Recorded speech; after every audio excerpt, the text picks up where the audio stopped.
Oh, sila Bubo. Yan, at nag-iisa sila sa ulan. Nakakalungkot naman. Kailangan natin silang iuwi. Hindi ka dapat nababasa dito. Oh, may naisip ang bata. Magtatayo sila ng mga bahay para sa kanilang bagong laruan. Magiging masaya ito. Tara na! Labubo! Kilalanin mo ang bago mong bahay. Nagpasya si Kitty na bigyan si Labubo ng ilang marshmallow. Siguradong masarap ang mga ito. Sige, tingnan natin kung magugustuhan ni Labubo ang mga marshmallow na yon. Oh, nag-i-enjoy siya. Sa tingin ko, nagpasya rin si Kitty na palamutian ang bubong ng marshmallows.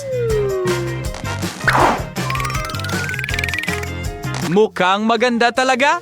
At magdagdag tayo ng mga tainga sa itaas gamit ang isang laso, katulad ng kay Kitty. At ngayon, idedekorasyon natin ang bubong ng isang puso. Kitty, ang bahay na ito ay mukhang napaka-romantiko. Well, hindi nagustuhan ni Kuromi ang ideya ni Kitty. Kumuha siya ng ilang Oreo cookies. Oh, ang sarap nila! Gustong-gusto ko sila!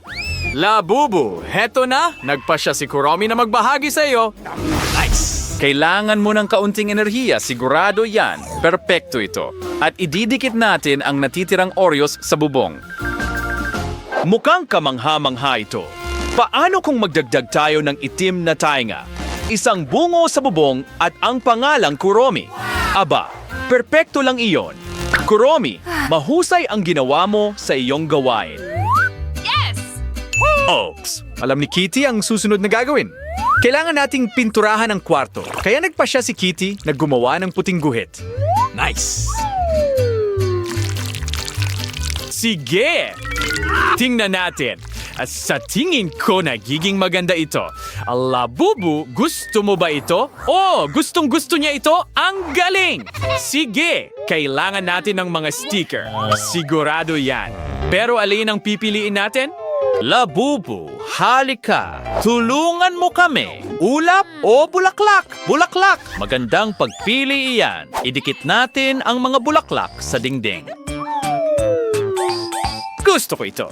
Paano kung maglagay tayo ng puting alpombra dito at ilagay ang pink na upuan doon? Tama yon. Magkakaroon din ng snack cooler dito.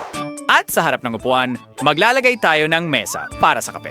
Ngayon, mas maganda na ang itsura. Kitty, nasaan ang iyong labubo? Oh, labubo. Anong ginagawa mo sa estante? Nagustuhan mo ba ang neon na ilaw? Sige, dalhin natin ito at ilagay sa kwarto. Oh, tiyak na maganda ang magiging itsura niyan doon. At sigurado akong kailangan mo ng taniman ng bulaklak sa loob ng iyong kwarto. Paano kung diligan natin ang mga bulaklak, Labubu? Kuromi! Mas mabuting isara mo ang iyong bibig. O masyado siyang nagulat. Tutulungan ka ni Kitty. Mas mabuti na. Wala sa mood si Kuromi. Gagawin niyang mas maganda ang kwarto ni Labubu. Nagtapon siya ng itim na papel, inilabas ang kanyang mga kuko, at hiniwa ang papel. Tapos na. Ngayon, ididikit natin ang mga piraso sa sahig ng kwarto. Gusto ko kung paano ito tingnan at maglatag tayo ng itim na alpombra. Napakalambot nito at hulaan mo, nagdidikit si Kuromi ng mga itim na puso sa mga dingding. Wilda for Tuesday beanbag chisalok and Todd and messaging kapidyan. Ano ang dinala nila, Bubu? What? Wow, yung neon na lilang puso. Perpekto ito. Sasabit natin ito sa dingding and maglalagay ng TV sa tabi nito. Mukhang magandang ideya kung tatanungin mo ako. At mag-aaron ng estantits i-rhymer na muna paglagyan ng iba't ibang bagay. Kailangan din nito ng buhay na halaman sa kwarto. Ito ang gagana. Kaya, Labubu, gusto mo ba ang kwarto? Siguradong gusto mo. Ang saya ni Kuromi. May napakasarap na ice cream si Kitty. Labubu, bakit naglalaro ka mag-isa? Hindi pwede yan. Gagawa si Kitty ng bakuran para sa'yo. May naisip siya. Idikit natin ang mga stick ng ice cream. Susunod, maglalagay tayo ng duyan. Kailangan nating magdagdag ng ilang dekorasyon. Hadirin duyan and baby and all flawless hair. You're cute though.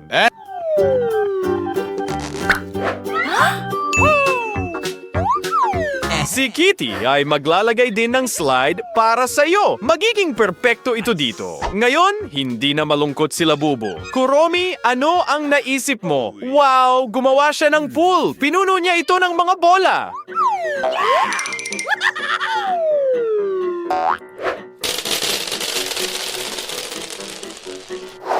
Sa tingin ko dapat tayong magdagdag ng payong pang beach. Hindi, pangit ang kulay na yan. Oh, Labubo, nakahanap ka ng lata ng itim na spray paint. Maganda! Yes! Pinturahan natin ang payong sa tabing dagat. Afsis Buffis na dyan. Utay sa tonight sa tabay ng pool. Und kumot, nasto, night fucking dong disenyo. Yung saya-saya. Gustong-gusto sa bits ito. Ipatong session sa sabay ng pool. At maglagay ng unan doon. Pagkatapos ay ilalagay natin ang tent sa itaas. Nagpasya si Kuromi na maglagay ng bahay ng ibon malapit. Labubo, tingnan mo nga. Gusto mo ba ang iyong bakuran? Oh, talagang gusto niya ito. Astig! Ituloy natin. Ano ang susunod? Oh, mahal na Labubo, gusto mong magtanghal? Gagawa si Kitty ng entablado para sa iyo. Una, ayusin natin ang silid. Okay. Ididikit natin ang mga lila at item na patpat sa dingding. Oo, medyo matagal, pero tingnan mo kung gaano kaganda iyon. Gustong-gusto ko ang kombinasyon ng kulay na ito tulad ng kay Kurome na si Labubo. Isabit ang mga frame ng larawan dito mismo. Kumuha tayo ng mga itim na bilog at dekorasyon. Pagsamahin natin at makakakuha tayo ng magandang entablado. Ilagay natin ito dito mismo. Ilalagay ang gitara ni Labubo dito at magkakaroon din ng mikropono sa entablado. Maglalagay tayo ng makina ng inumin sa sulok at ididikit natin ang maraming disco ball sa kisame. Perpekto! Labubo, simulan na natin ang iyong unang konsyerto. Tara na! Wow, ang galing mong kumanta at tumugtog ng gitara! Kahanga-hanga. At ano ang naisip ni Kitty? Tingnan natin. Isang walang laman na kwarto? Hindi iiwanan ni Kitty ng ganyan. Kumuha tayo ng pink na glitter na papel. Oh, si Kitty ay nagugupit ng mga puso gamit ang kanyang matalas na kuko. Ayaw mo talagang makialam sa mga yon. Idikit natin ang mga ito sa paligid ng silid. Perpekto ito. Ngayon ilagay natin ang isang grand piano dito. At sa tabi nito ay magkakaroon ng easel na may upuan at mga pintura. Maraming libangan sila Bubu ni Kitty at kamangha-mangha iyon. Tiyak na kulang ang lugar na ito ng isang istante. Nagpasya si Kitty na idikit ang isa gamit ang chewing gum. Tiyak na tatagal ito ng matagal. Isasabit natin ang mga guhit nila Bubu sa mga dingding. Oh, ang late at cute nila. At tapos na! Labubu, ito ang iyong creative studio. Maligayang pagdating. Lumikha at magpaka-inspirado. Kung tatanungin mo ako, naging maganda ang lahat. May natitira pang isang silid. Nagpasya si Kitty na gawing ganap na malambot ito. Perpekto! At dito natin isasabit ang makinang na mga kortina. Tingnan mo kung paano sila kumikinang ng maganda. Kumuha tayo ng karton at kutsilyo. Gupitin natin ang mga kinakailangang bahagi mula sa karton. Ngayon, Cedro, pininturahan natin ng lahat ng kulay rosas.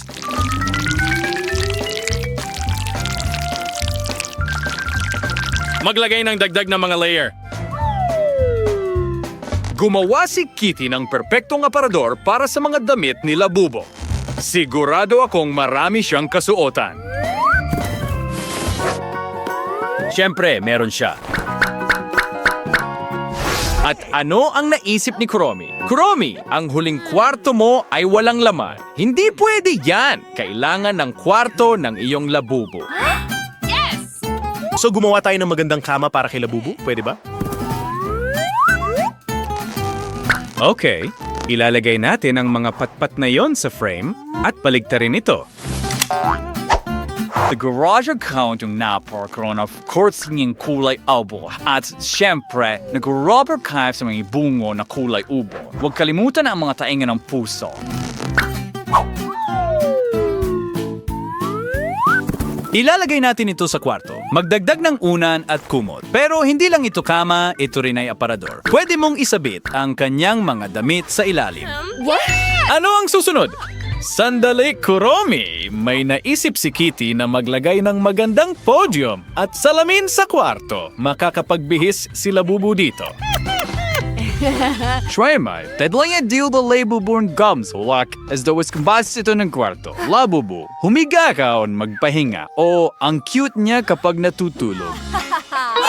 Gusto ni Kuromi na gumawa ng mesa para sa pag-aayos na may salamin sa kwarto para makapag-makeup si Labubu dito. At isang multo ang isasabit dito.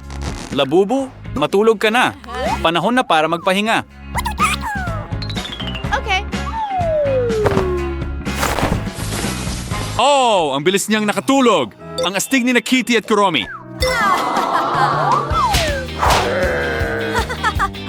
Gumawa ka ng kamanghamanghang mga bahay para sa iyong mga labubo na gustuhan nila ang lahat. Magaling ang ginawa mo. Ngayon, oras na para magpahinga rin kayo, mga babae. Oh, tingnan mo ang mga una na yon. Ang cute nila. Magandang gabi, mga babae.